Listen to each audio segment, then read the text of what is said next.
You're listening to A Strange Arrangement. Welcome back to A Strange Arrangement, the show where each week a different guest artist takes the same song, Auld Lang Syne, and tears it apart, and using reharmonization or orchestration, or whatever they can think of, builds up something unique. So one thing to think about when reharmonizing a piece of music is your bass motion. How are your bass notes going to move? Depending on the sound and the emotion that you're looking for, you can go in a million different directions. Let's start with level 1, which would be just to play the root notes of your chords. So we have our first bit of the melody here, which happens over the chords G, D, G, and C. I'm going to play a line of lower notes under that melody that go G, D, G, and C.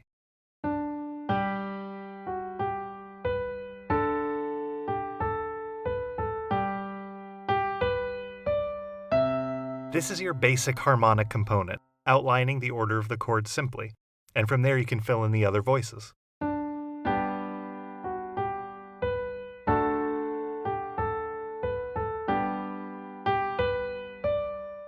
And that's fine, there's nothing wrong with that, but maybe you want the bass line to have a bit more of a melodic feel to it, more connected, smoother, if you will. No problem. Let's call this level 2, where we will use some inversions. This is where you play the notes of a chord in a different order. So for example, when we get to the D chord, instead of playing that root note, D, I'll play the fifth of the chord, which is A. And when we get to the second G chord, I'll play the third of the chord, B, instead of the root. Now my bass line sounds like this.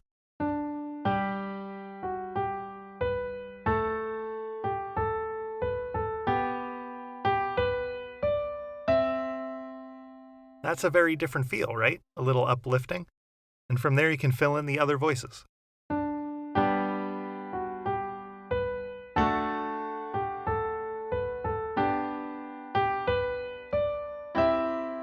Now let's get a little more intense. There are 7 notes in a G major scale, but now I'm going to start using notes outside of that scale. This is called chromaticism. I'm going to use some of those notes to make a different bass line that starts on G and goes down to C. Listen.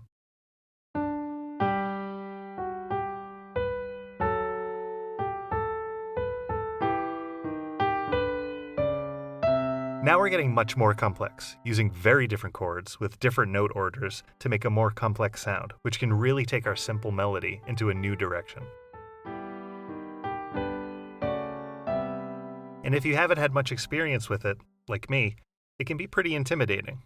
Like that C sharp in the bass under D. I agonized over that for like half an hour. But ultimately, I think it's okay. Interesting bass motion is just one of many cool things that my guest uses this week in their arrangement. It was honestly hard to pick one thing to dig into. But my guest has studied a lot of music written by a lot of composers set to a lot of different worlds and levels. Yeah, remember when I mentioned levels earlier? That's because my guest this week analyzes video game music. Everything about the Mario games is designed for pure, unadulterated fun. The music of the Nier games has a distinct identity, a pervasive sense of March's melancholy. suggestion, I'm going to take a look at Grant Kirkhope's orchestration techniques found in Banjo-Kazooie for the N64. I love Chibi Robo! The franchise, so today we're going to talk about the idea of motivic transformations throughout the soundtrack of Link's Awakening, as requested by patron... This is 8-Bit Music Theory. He has a YouTube channel where he talks about music from different video games, breaking down and writing out different techniques and style used in all your favorite games. Metric modulation used in Pokemon Diamond and Pearl. The use of leitmotif in Hollow Knight. And, one of my favorite videos, non-functional harmony in Chrono Trigger. He has studied a lot of great music and does a great job explaining it to others. Trust me, I know. I've been watching his videos for years now. Which is why I'm so excited that he agreed to take some time and make an arrangement for us. Like, really excited. So I'm going to play the theme music, and I'm going to do a little happy dance, and then we're going to hear a great artist rearrange a tune. Because this is what we do on A Strange Arrangement.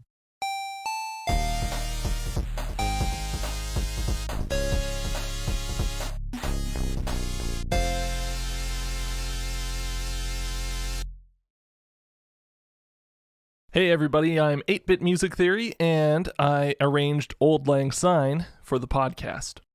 There were a couple things I was thinking of when I was working on it. First and most important was to keep things pretty grounded. Auld Lang Syne is such an old and beautiful melody. Everyone knows it, very traditional.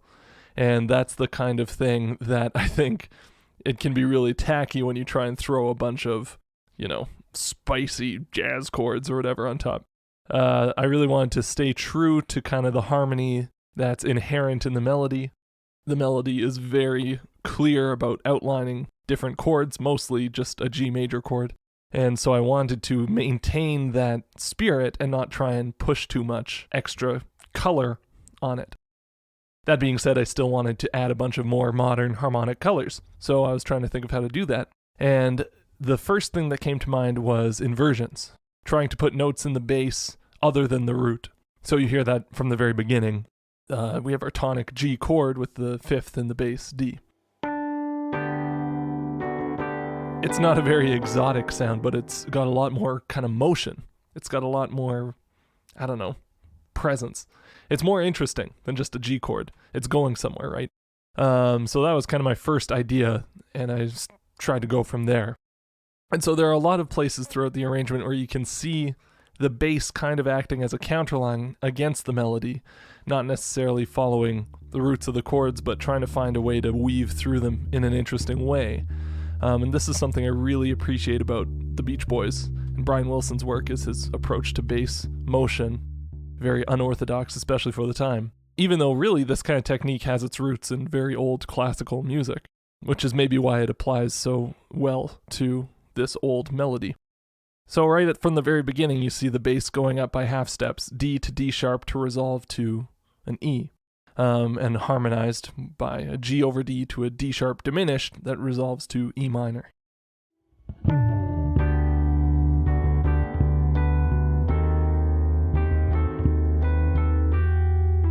Very next phrase, the bass goes the other way. Instead of moving up, it moves down from D to C to B.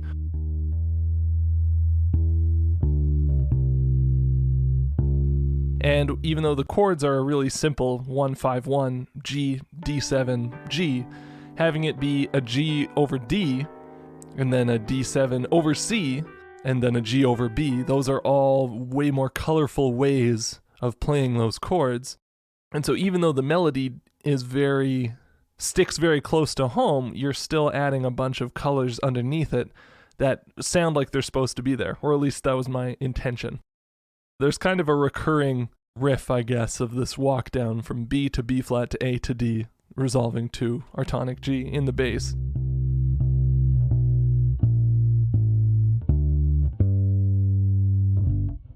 And it happened to work really well over the melody to harmonize it as like a G over B, B flat diminished to A minor to D7 to G. That's a pretty common turnaround that happened to fit well, and I liked it, so I used it twice. And I took that idea of the kind of chromatically descending bass line and tried to put that at the climax of the piece. This is another thing that I was thinking about, is I wanted to give the arrangement a low point and a high point, dynamically, I mean. So the low point comes close to the beginning. We kind of start strong with that big G over D. It sounds almost regal or something. But then when we resolve to that E minor, I kind of want to suck all the energy out and have it just be this bare, crunchy thing. Maybe not quite the right mood for, ushering in the new year, but I think it worked as like a low dynamic point to build from. And so from that point, we build all through the next phrase with the, snare drum rolls and cymbals. And then the following phrase kind of kicks into a groove. That's just something that happened when I was trying to work stuff out on the piano. For whatever reason, it sounded like it needed to be a groove there. I think probably because that's another one where the melody is outlining G major so strongly that I was trying to think of like how many different ways can I harmonize this where it doesn't sound like I'm pushing too far. That isn't just a straight G major chord. And one way that I thought worked well was G over A in the bass. So it's not even an inversion, it's a slash chord. The bass note has nothing really to do with the chord on top, but I love that voicing as a way to voice what should be a minor chord in the key. And I think that kind of sound applies itself well to a groove, or at least maybe that's where I hear it used most often, is in groovy settings. So for whatever reason, I started grooving on that part, added the drums in underneath after.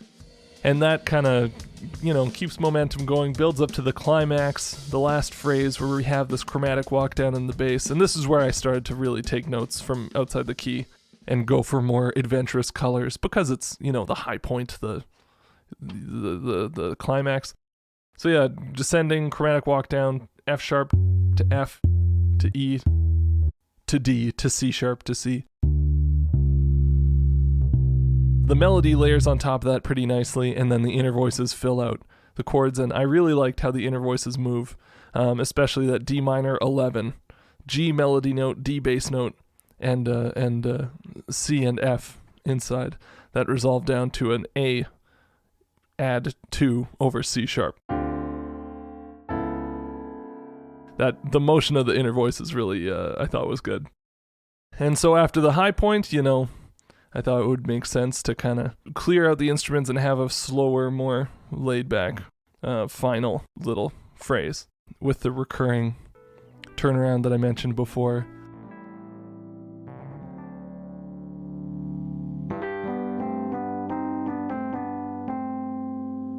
A little minor 4-1 action, because why not? You gotta have that.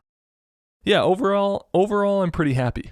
I think that I mostly stayed away from getting too crazy as far as I wanted the music to fit the melody, even while being a little more adventurous than the original harmonization. But yeah, I'm pretty happy with how it turned out, and I hope that you are too. And now, here's the whole arrangement.